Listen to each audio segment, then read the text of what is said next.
League One saw an abundance of trials and tribulations this weekend. Some favourites for the division took their defeats and some got back to winning ways. We're going to take a look into every single League One fixture in this video. If that's something which you're interested in, we try and keep up with every game every week. So make sure you hit that subscribe button and turn on the notification bell to stay tuned for all of my latest content. But should we get right into it? Here we have game number one then. Huddersfield Town took on Barnsley at the John Smith Stadium, and Huddersfield Town came away as the victors in this one. Two late goals from Wiles and Kasumu coming in the 96th and the 83rd minute. It was a really sort of up and down game for these two sides. Obviously, Barnsley have been in some better form recently, and it's obviously been a bit hit and miss for them over the start of the season. Huddersfield have sort of been on a bad run recently, and they've come into this one and they've put their chances to the sword for once. It's the first time in a long time which they've picked up a victory. It's a 2-0 victory as well, so a clean sheet, which is excellent for their team. 57% possession to 43%, 1.55 XG to 0.29. Defensive, slowly to see from Huddersfield Town. You've then got 17 shots to 11, 2 big chances to 0. Now, if we do look at the two lineups of the two sides, obviously both of these two sides are really, really good teams. Obviously, you look at this Huddersfield Town side, and it's really, really good. Some of these players wouldn't be out of place in the Championship, and I think you could say the same for some of these Barnsley players. Now, obviously, Darryl Clark and Michael Duff both have really good benches as well to work with, which is really good. And these results saw Huddersfield Town move into, where are Huddersfield Town? Huddersfield into 9th place, and Barnsley, they slipped down to 11th. Really good performance for Huddersfield after being on the back of 4 straight defeats. Barnsley now haven't won in 3, but I'm sure they'll be okay with their recent performances, and let's hope they can turn it around. Next up then is Peterborough versus Stevenage, and what a performance for Peterborough. They've been on the end of some poor results recently, and not necessarily as a result of poor performances, and it's obviously been one of them time periods for them. They've obviously lost a lot of players this summer and had a fair few injuries over the course of recent weeks. I remember a comment telling me about, I think it said they had 8 injuries to their main first team. Once, is it Kiprianu got injured? So it was obviously disappointing period for them. Now, obviously heading into this one, it felt like they needed to get a result. Obviously, some teams won't be playing next week because of the international break. But with that goal just 5 minutes in from O'Brien Brady, really, really good from them to take the 1-0 lead so early on. They probably thought it's the same again when they conceded to Thompson in the 64th minute. But luckily, Poku popped up in the 94th to take away all 3 points. I think you can say it was a fairly even game between these two sides. I think, as you would expect, Peterborough with a much better team in possession, and it's one of those which you anticipate with a team like Stevenage, and that's no offence to Stevenage in the slightest. They're very good at what they do, and I think Alex Raval's done really well since taking over there. And you obviously look at the XG, it's very similar, 0.88 to 1.15, 12 shots to 17. Stevenage probably will think they should have done better in this one, missing 3 big chances. You look at the two lineups, and I think this is going to be the making of some of these young players for Peterborough. Obviously, the big amount of injuries which they're facing is obviously only going to give them opportunities to play, and that's exactly what these players need. I think it's a really good performance from Darren Ferguson's men. You obviously look at the bench, and there's not that many players that are sort of real known players. You obviously look at Joel Randall, was really good last year, but other than that, it's sort of like it's a lot of youth and inexperience in this team. And Stevenage obviously have a really good side themselves, don't forget that. And Harvey White, a player coming off the bench to get an assist, who Derby County fans will know quite well. It's one of those for me. I think it's a really good performance from Peterborough. This victory sees them go into 14th position. Stevenage fall to 12th. They're just they're even on points now, which is obviously really, really good. And it's one of those. This season is going to continue to progress. We're now 9 games in. Some teams have played 10, and we're finally starting to see some movement in the division, and we're starting to see the difference between the top end and the bottom end, and I think Peterborough will find themselves in that top end. I think Stevenage will as well. Next up then, we have Bolton Wanderers versus Shrewsbury Town. Now, it's an interesting one, this one, because obviously they went 2-0 down after just 28 minutes, which won't have been what Ian Evatt would have wanted after their run of good results in recent weeks. But they were able to bring it back and end up taking a point from the game. It's obviously not what they want at home, but the comeback shows character, it shows fight, and that's what you want in a team if you're going to be pushing at the top end for promotion. If we look at the basic numbers here, 71% possession to 29%, 1.57 xG to 0.53, 19 shots to 7, 3 big chances, all for Bolton, none for Shrewsbury Town. If you look at the lineups,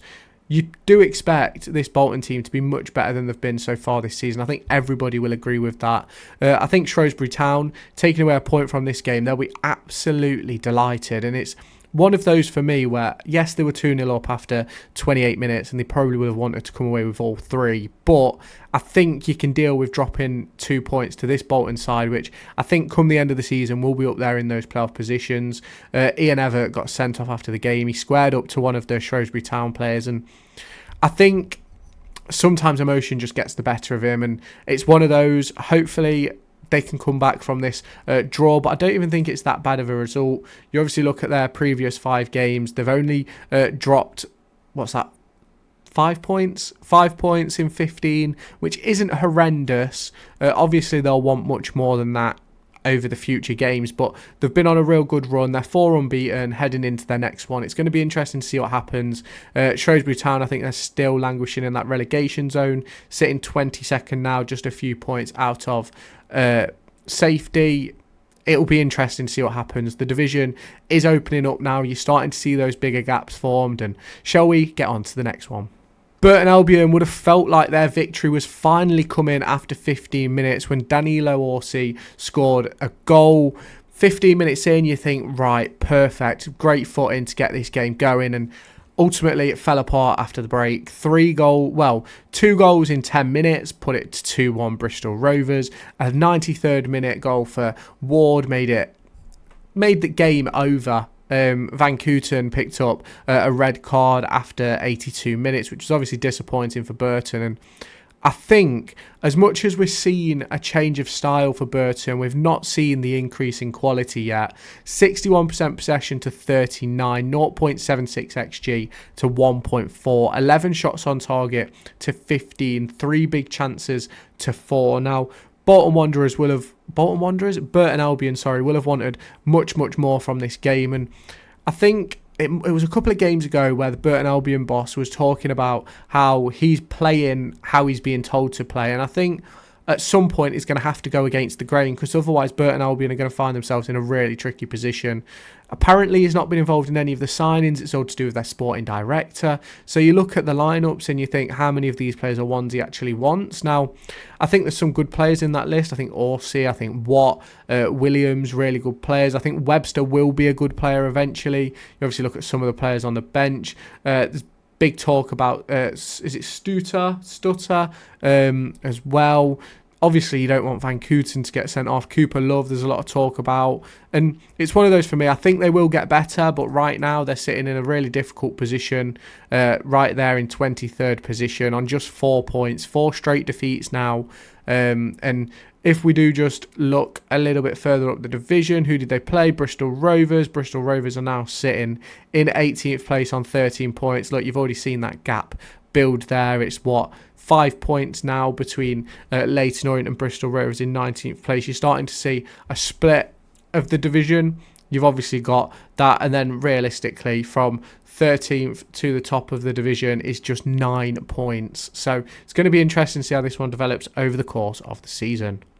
Charlton Athletic beat Birmingham City 1-0 in a massive game for Charlton Athletic. I said they're going to be looking for a return to form, and they have truly done that in this game. In the 54th minute, Gooden scored a really nice goal to put Birmingham City, to the side. I've done that a few times in this video.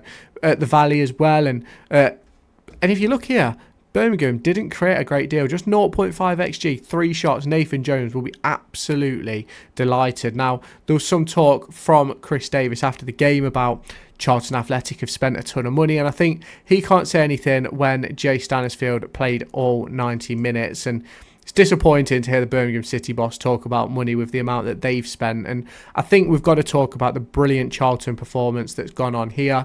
I think it's an excellent display from them. I think they've done exactly what Nathan Jones has asked. If we look at the league table now, Birmingham City are sitting at the top of the division in 22 points, 2 points ahead of Wrexham. Obviously, they have that game in hand. And Charlton Athletic are sitting in 8th place on 16 points, level on points with Stockport in 6th position. It's going to be a really interesting season for Birmingham and for Charlton. What a result that is for Charlton. Finally, Birmingham taste defeat.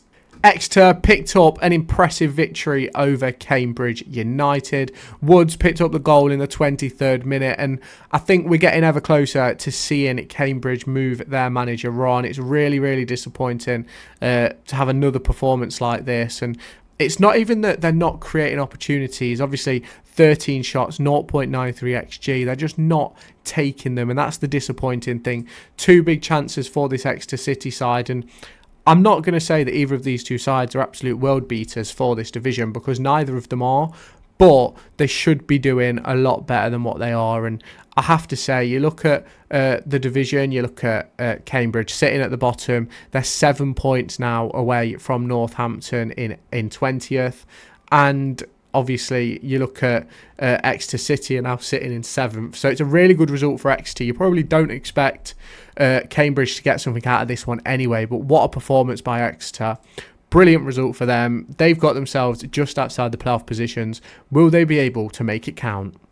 Now, if you have not done so already, make sure you hit that subscribe button down below and turn on the notification bell to stay tuned for all of my latest Derby County and EFL League One and Championship content heading your way across the course of this season. There'll obviously be a pre-match review for this upcoming weekend. I know a lot have been postponed. We'll also have another video out after the weekend where we look through the best teams in the division. So make sure you've hit that subscribe button and turn on the notification bell to stay tuned for all of that. Lincoln City picked up all 3 points in their game at home versus Leyton Orient. 2 goals in the 47th and 77th minute from McCammer and Draper sealed the victory. Aji tried to mount a late comeback, but Leyton Orient weren't able to seal the deal. And I think you'll probably look at this and think that Leyton Orient were well in the game and well deserved of a point. 35% possession for Lincoln City, which we know is a symptom of their play style. 65% for Leyton Orient, 1.09 XG for Lincoln, 0.6 for Leyton Orient. 10 shots to 11, 2 big chances to 1. I think when you look at these two teams, I think they are very evenly matched. I think Lincoln City have probably started the season in a bit of a better fashion, and that's something which will obviously, it'll eventually even honours out towards the end of the campaign. But Leyton Orient will be looking to obviously do better. Obviously missing Brown in the midfield today. Obviously he did come on at half time, but it's one of those where you've got some really important players not starting in these games, and obviously there's a few injuries amongst both of these sides. But I think it's an excellent result for Lincoln City. If we do look at the league table, Lincoln City find themselves in 4th position, just 4 points behind Birmingham City, and they've won 2 and drew 3 of their previous 5. We get onto Mansfield in a minute, but they've won 5 back-to-back games, and some really impressive performances in this division. Leyton Orient currently sitting in 19th position, which obviously isn't where they're going to want to be come the end of the year. They're a couple of good results away from being right in the mix, and I think you can say the same with pretty much everybody in the division, and we're going to see how it all shapes out come the end of the season. Round 10 has wrapped up. Lincoln City 2, Leyton Orient 1. Mansfield Town 2, Blackpool 0, and as I mentioned just a moment ago, Mansfield are on a run of 5 straight victories in their previous 5 games. They've done this one at an excellent level, being one of the first teams to beat Steve Bruce's Blackpool. 37% possession to 63% possession, but 1.14 XG to 0.49, 6 shots to 9, 3 big chances to 0. It's brilliant for Mansfield and Nigel Clough. They've been excellent so far this season. McLaughlin picking up both assists, Evans picking up both goals. You obviously look at someone like Oshalaji, you look at Reed in the midfield, some really, really good performances. And I think when you look at both of these sides, they're really, really good teams. Obviously, you have got Lee Gregory within this Mansfield Town team, who is an excellent, excellent player at this division. And you look at the Blackpool team, it's nothing to sniff at. And if we look at the league table right now, you see Mansfield Town on 20 points after 5 straight wins, just 2 points behind league leaders Birmingham City. You look at Blackpool, they aren't that far away. They're sitting in 10th on 15 points, only a couple of wins away from being well within it. They've drew one and lost their previous 2. It's disappointing for them to come away from the One Call Stadium with nothing, but what a performance from Nigel Clough and Mansfield Town. Rotherham United put in an excellent display to take away a recovering 2-1 victory after going 1-0 down to a Lewis Wing strike from just 26 minutes in. Nombi and Adofin scoring after 49 and 56 to put themselves at the top in this game. It's a massive 3 points for Steve Evans at the New York Stadium. Really, really good performance by them. Obviously, it is a little bit marred by Hibberton's red card, but Rotherham are leading the way, and it sort of really shut down any sort of opportunities to pick up any more goals. 47% possession to 53, 1.16 xG to 1.10, 17 shots to 10, 2 big chances to 0. What an excellent performance from Rotherham this is. You look at both sides, I think both of these teams have got some really, really good players on either side. I think the big thing for me is I think we need to see more of Charlie Savage. I think he's put in some really good performances this season when he started, and I think if you look at both of these two sides, I think if you had a Charlie Savage in there, maybe it might have been a different result. Who knows? But it's one of them for me. I think both sides are sort of in a reasonable position in the table. You obviously look at Reading, where are they? They're sitting in 16th, and Rotherham in 17th. Rotherham are on back-to-back wins, by the way, so they're going to look to try and get themselves back up the table. Reading came into this one looking for their 3rd straight victory, but obviously they've really struggled for back-to-back wins in general over recent years, and obviously they picked it up for the first time after their last game. Will they be able to bounce back with a victory heading into the next one? Let me know your thoughts down in the comments. It's another 0-0 draw, which Wigan Athletic are involved in. It seems to be their number 1 result this season. It's a really good performance from Wigan, in my opinion. I think Stockport have been excellent to start off this campaign. I believe they're sitting in 6th position after this result, and very even on possession. Wigan didn't really create a great deal, only 3 shots throughout the entire game of 0.24 xG. Stockport will have hoped that they could have picked something up from their 0.82 xG, but they were unable to do so. 13 shots for them, 0 big chances on either end, and it's one of those for me where both of these sides are decent. I think Stockport are probably the better side if you want to go player for player, but I think there's some really good players in both of these sides who can have a massive impact on each team in the division. Obviously Stockport sitting in 6th, level on points with Exeter and with Charlton. You've then got Wigan Athletic down there in 15th, just a point behind Peterborough, but level with Reading, Rotherham and Bristol Rovers. The division is starting to take shape, and I think we're finally starting to see who's going to be challengers and who isn't. Let me know your thoughts on Stockport down in the comments. I think they certainly could be well within the shout of being in those playoff positions come the end of the season. Wrexham picked up a humongous victory versus Northampton Town. 2 goals from McLean, a goal from Marriott, and Lee picking up one in the 56th minute to make it a 4-1 victory. And I think Wrexham were well worth the 4-0 win. 59% possession to 41%, 1.7 xG to 1.08, 15 shots to 14, 5 big chances to just 2. Really, really good performance from this Wrexham side. I think they've been a really, really good team so far in this division, and it shows in where they're sitting in the league table. They're in 2nd place right now, just 2 points behind Birmingham, and you look at both sides, I think they're 2 really, really good sides for this division. I think you've got the extra quality and experience in that in the Wrexham side. Obviously, you look at Marriott and the things he's doing in his career, McLean. You obviously, if you want to look at Dobson as well, and if you want to go on the bench, the likes of Steve Fletcher, Paul Mullen, Rathbone, and then you've got players like George Evans and players like that who aren't even involved in this game. It's really, really good performance from Wrexham. Northampton not quite up to scratch, but look, Wrexham are sitting 2nd in the division, 20 points. They've had their worst run with 2 losses and a draw in their previous 5. but they'll be okay.